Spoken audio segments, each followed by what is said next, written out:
Hi, my name's Jason, and welcome once again to Branson Energy Arts and my series on Hsing Quan. The reason why I produce this series is because, first of all, there are not very many Hsing practitioners in America right now. There's more than there used to be, but there's not, if you want to go and learn Hsing and you're in any one specific place, the chances that you're going to be near somebody that knows this art form are very minimal. And I get a lot of questions from people on the internet about Hsing. They're interested in it. They'd like to practice it, but they're very confused about what to do. And there's tons of videos on the internet. There's a load of videos, and basically they all show the same thing. And they have various questions. And the reason why I'm kind of interested in this is these are questions I had of my teacher, who did not speak English, and we had kind of a communication problem. So I can kind of understand why people get a little frustrated, even when stuff gets translated. The meaning's not really exactly there. So what I want to do with this video series is clear up any and all vagueness to this martial art. One of the questions I get right offhand is, why do you wear a Hapkido uniform when you do these videos? Why not a Chinese uniform or one of those silk robes that they wear like in Tai Chi or sometimes Hsing videos? Well, first of all, I'm black belt in Hapkido, and secondly, I'm kind of broke right now, so buying a silk uniform or something like that, they're not that expensive, but this is a comfortable uniform to work out with. It looks professional. The typical Chinese uniform, you see with the frog buttons on the front, that wasn't really a workout or exercise uniform. That was actually their clothes that they wore, back then every day. It wasn't like, oh, this is the perfect uniform for Kung Fu. No, it was just the perfect uniform, for style back then. So there's no real utility to it in working out. The silk robes and stuff are fine. They're comfortable, but you can't really see what's going on with the joints and the limbs. Like sometimes, is his arm straight or is it bent a little bit? We can't tell. So, with this you can tell a little bit better than you could with one of those. Okay, one of the big contentions among people that are trying to figure out or trying to understand Hsing is the strikes. Okay, now Hsing is a soft martial art. Okay, yes and no. So basically, what I want to tell you about today is the kind of just a little bit of the history of Hsing. Now, Hsing is a soft martial art in the fact that it's not like karate or some of the harder kung fu styles, but it does have hard elements to it. It's a kind of a perfect balance between the hard and the soft. Originally, Hsing had no 5 elements. There wasn't any metal, water, wood, fire, and earth. There were, but they were kind of stuck hidden in the animal forms. Some forms of Hsing state that when Ji Ke or Jilongfang, or whatever name you want to use, 2 names, created the art or synthesized it allegedly from books and stuff he got from GFA or instruction from some Taoist priest, that there were 5 elements and 12 animals right there. No. Basically, from my style, the story was that originally there were 4 animals. Kind of forgot off the top of my head what they were, but there was a deer form, and apparently he didn't like this one, so he threw it out and created another one. And as time went on, people added to them, and eventually the 5 elements were drawn out. Now, the 12 animals represent the old, more external form of Hsing. Okay?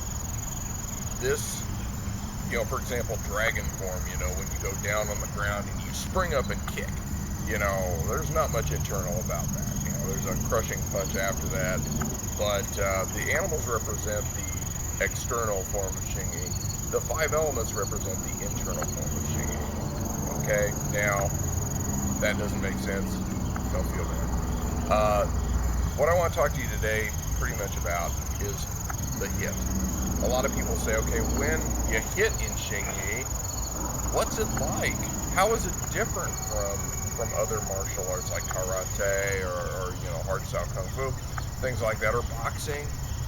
Well, let me tell you about the mechanics of the hit. Now, you'll see a lot of guys online, and they'll be doing their Hsing like this, you know, and they'll be like, feel real soft, okay? Now, is that wrong? No, but it's not the whole story. Now, if I'm up against a boxer or something, or another fighter, and he's coming at me, and I go,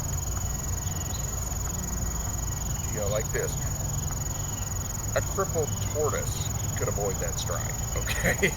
You know, anybody could. Your hit in Hsing is going to have to be fast. It is going to have to be powerful, penetrating, okay? Well, why do we see all these people on YouTube softly and tenderly doing Hsing and all this stuff in a Tai Chi like manner? Okay, let me take you back to early 1900s, late 1800s, early 1900s, okay? America, not China. All right. There used to be these circuses and carnivals that would travel around, all right?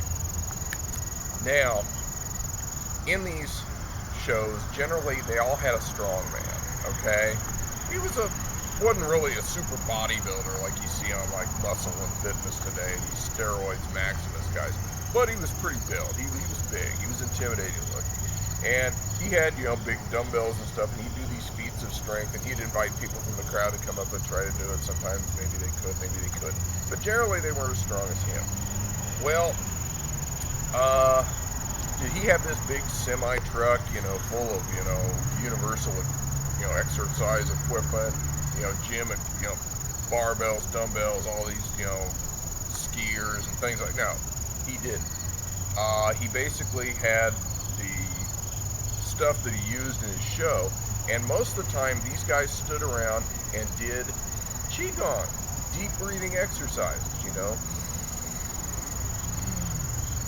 they you know, lifted weights and stuff as part of their act, and you know, as a result, you know, they got muscles and things like that, but for the majority of their time they spent doing pretty much just deep breathing exercises. Farmer Burns, one of the great wrestlers of yesteryear, said that deep breathing exercises will make the sick person healthy and the weak person strong. Former President Theodore Roosevelt was born an asthmatic, sickly kid. Doctors didn't give him much chance for a really great active life, but he used calisthenics and a lot of these deep breathing exercises, which were common knowledge at the time, to elevate his health up to just like, you know, almost athletic superstar status. He was a pretty athletic guy. Well, somewhere along the line, we kind of dropped off the deep breathing and the American Qi, or, you know, European Qigong, and we went to this, you know, just, you know, workout till you drop, you know, burn, eat protein and pump iron and stuff like that. And we just totally ditched the Qigong. And, why that was, I really don't know, but if you look at all, you know, a lot of the old wrestlers and boxers, especially, their books, there's whole sections devoted to deep breathing exercises. These guys were hard hitters. So, should you practice your Hsing softly? Yes, but when the rubber hits the road and you're in the fight, you're going to have to, you know, just like the weightlifter, you know, he didn't go up there and, you know, just spiritually or mystically, you know, float that weight off the floor. He grabbed it and he pumped it. You know, but he, you know, that was the result of a lot of exercises, including the qigong exercises, or the deep breathing, as we would call them, exercises. It's fine. Okay, now, so what this video is really about. Okay, I'm going to show you how to get in Hsing. All right, if you'll stand, feet shoulder width apart, I'll give you the diagram. Now, okay, now, generally in Tai Chi, when the arms go out, you breathe in, and then when they go down, you breathe out. But here we're going to do it a little bit differently. We're going to breathe out as we bring the arms up. Then, we're going to bring them down, and we're going to sink, and our body's going to start sort of slightly arch, lean back just a tad. And you're going to gather your air down here in the dantian, which is about, you know, this far below your navel. You put your thumb in your belly button and then put the finger down there. That's where the dantian is, okay? So, knees bend a little bit, butt tucked in. Breathe out. Breathe in and forward, like that. Just thrust your wrist out. Let your palms hang down, okay? Again. Like that. So your whole body's kind of like a hinge. You know, you're kind of going back and pow, right out like that. Okay, now if you feel that,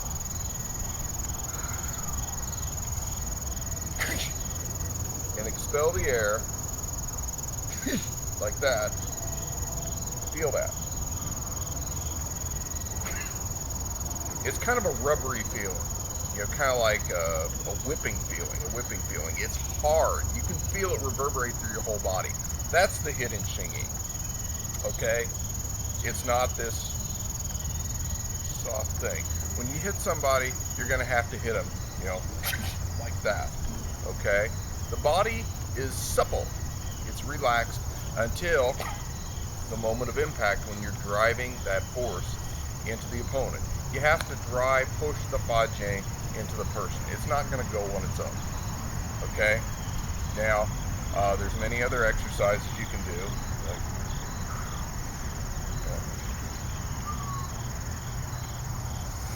together and up.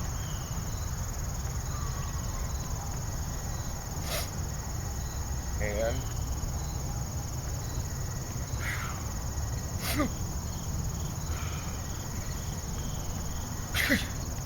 okay. If you noticed, I did that wrong first. I breathed out. Sometimes, or I breathed wrong on the very first one. I didn't have as much power. But when I breathed right on the second one, I did have power. Okay? The breathing coordinated with the strikes is very important in Hsing. And as you practice, this will get easier and easier, and you'll be able to develop more and more power with less external effort. Okay, so when you see these guys, some guys, you know, you'll see practicing soft, other guys you'll see practicing really fast and hard. Both methods are correct, but when you're training the strike, you're going to have to do it quickly, and you're going to have to do it with that real power.